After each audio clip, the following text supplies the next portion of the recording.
Assalamu alaikum students. Hope everything is going great with you.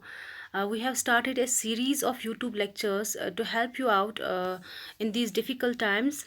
I hope you will like these videos, and I hope these videos will be very helpful for you. So in this video I will be discussing about acids, bases and salts. Okay, you are familiar with these terms, and you might have the concepts of acids, bases and salts from class 7th. You have already learned it from their class 7th. So in this video we will study them in detail. I mean, in this chapter we will study them in detail. Okay, students, you are well aware that there are at least 118 elements known at present, and these elements combine in different ways to form a large number of compounds, and these large number of compounds have different properties. So on the basis of their chemical properties, they have been classified into acids, bases and salts. So you may say acids are compounds, bases are compounds and salts are compounds. Okay, now acids, bases and salts, I will start with a simple definition of acids. Acids are the chemical substances. Okay, these are the chemical substances or chemical compounds which have a sour taste. That means here I have defined them on the basis of their taste. Okay, for example, you have tasted some foods that are sour in taste, like you have vinegar. Okay, vinegar आपने खाया होगा, curd खाया है, orange है, lemons है. Okay, tomato, Amla, tamarind, grapes, unripe mangoes. These all food items, they taste sour. Okay, why they taste sour? Because they have an ingredient in them that's called as acid that makes them sour in taste. Like in vinegar, which is called as sirka, it consists of acetic acid. Okay, orange, it consists of citric acid. Lemons consist of citric acid.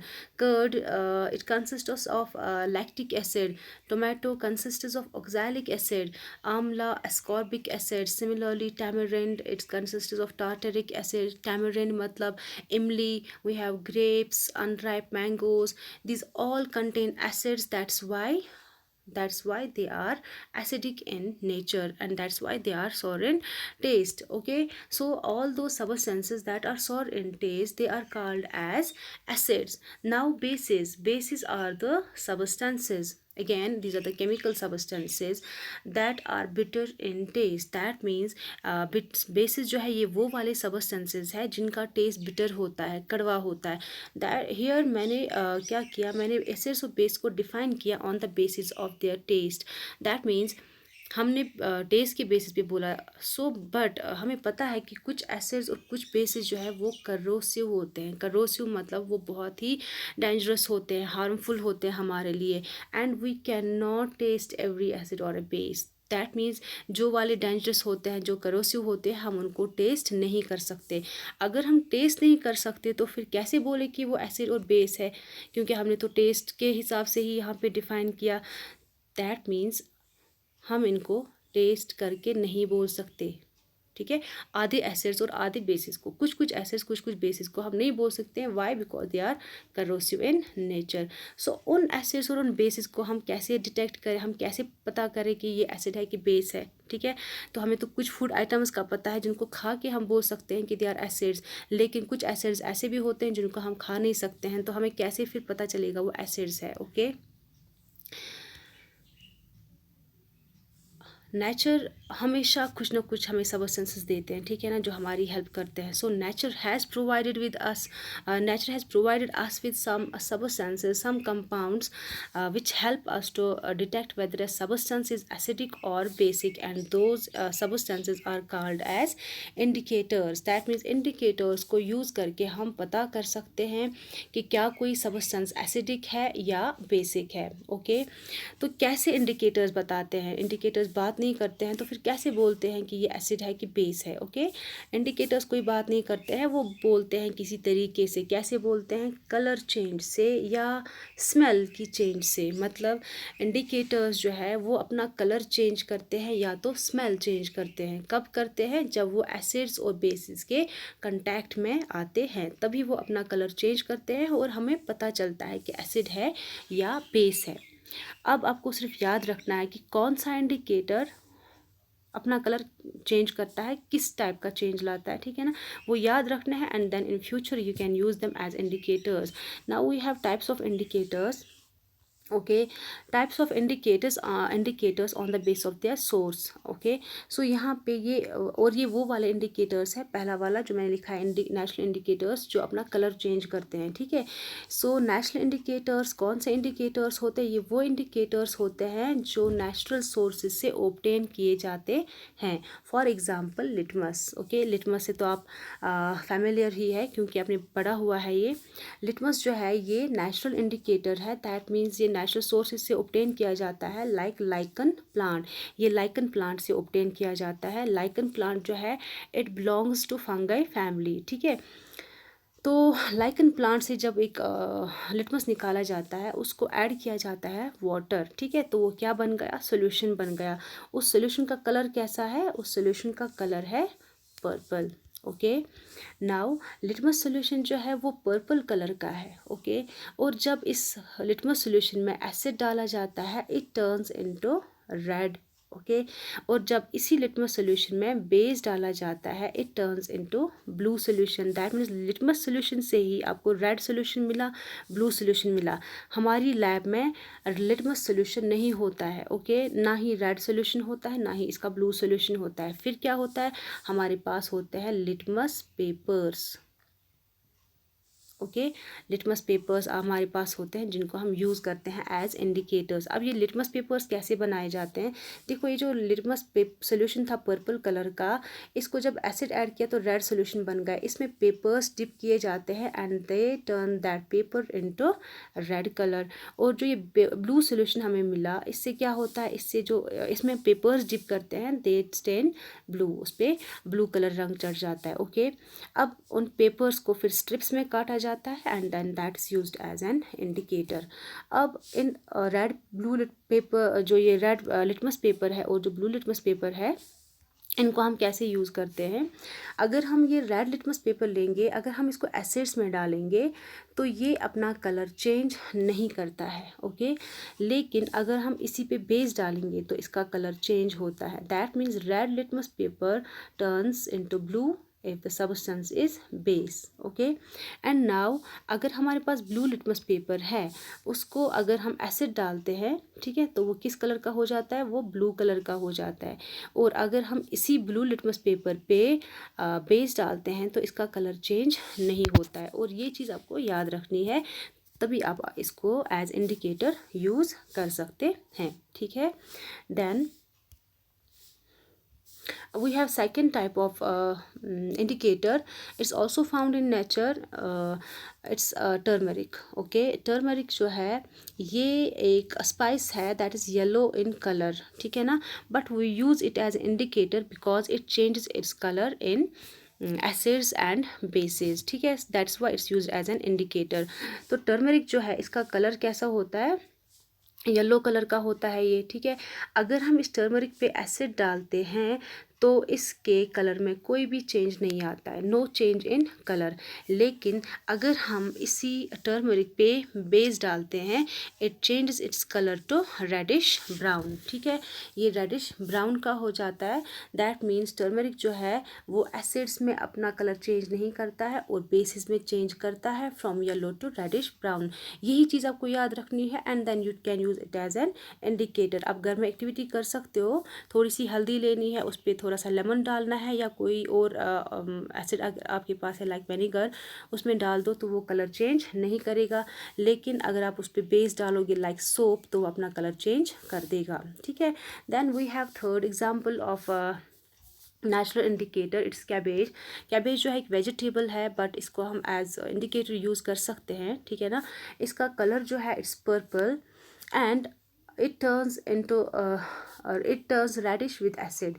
अगर acids में डालेंगे तो ये red colour का हो जाता है, और अगर बेस में डालें तो ये ग्रीनिश कलर का हो जाता है। बस आपको याद रखना है, अगर आपको ये चीज़ें याद रही तभी आप इनको यूज़ कर सकते हो एज इंडिकेटर्स, क्योंकि हायर क्लास में आपसे पूछा जा सकता है, दो सब्सटेंस दिए जाएंगे कंपाउंड्स, और आपको बोला जाएगा कि इनको चेक करो एसिड कौन है बेस कौन है। तो आपको टेस्ट नहीं करना है बल्कि इंडिकेटर्स का यूज़ करना है, ठीक है।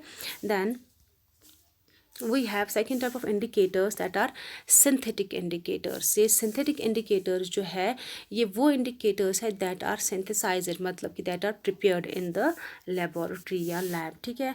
that means ये natural sources से नहीं मिलते हैं। दैन एग्ज़ाम्पल इसकी जो है इट्स फिनोल्फ्थलीन। ओके, फिनोल्फ्थलीन जो है ये एक सिंथेटिक इंडिकेटर है, और मिथाइल ऑरेंज जो है ये भी एक सिंथेटिक इंडिकेटर है। जो फिनोल्फ्थलीन है ये एक कलरलेस लिक्विड है, कलरलेस लिक्विड जैसा वाटर होता है, ठीक है। It remains colourless with acids but turns pink with A base.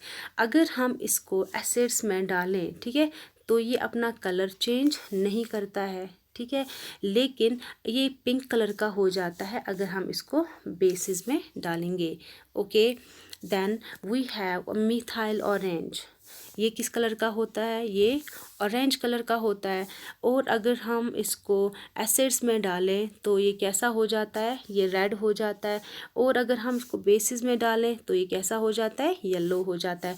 That means orange जो है वो रेड में कन्वर्ट हो जाता है इन एसिड्स, एंड यही ऑरेंज येलो में चेंज होता है इन बेसिस। तो ये चीज़ याद रखनी है, अगर याद रही तभी आप इसको यूज़ कर सकते हो, ठीक है।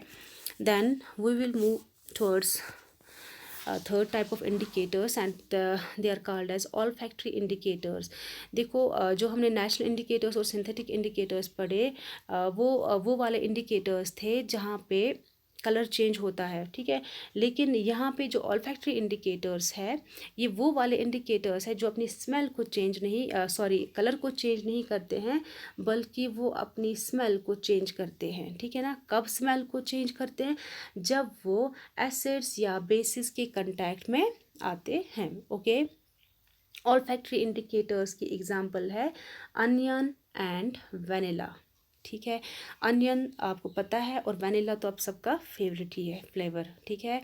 सो अनियन जो है उसकी एक कैरेक्टरिस्टिक स्मेल है। कैरेक्टरिस्टिक स्मेल मतलब आपको दूर से पता चल जाता है कि अनियन है, ठीक है ना।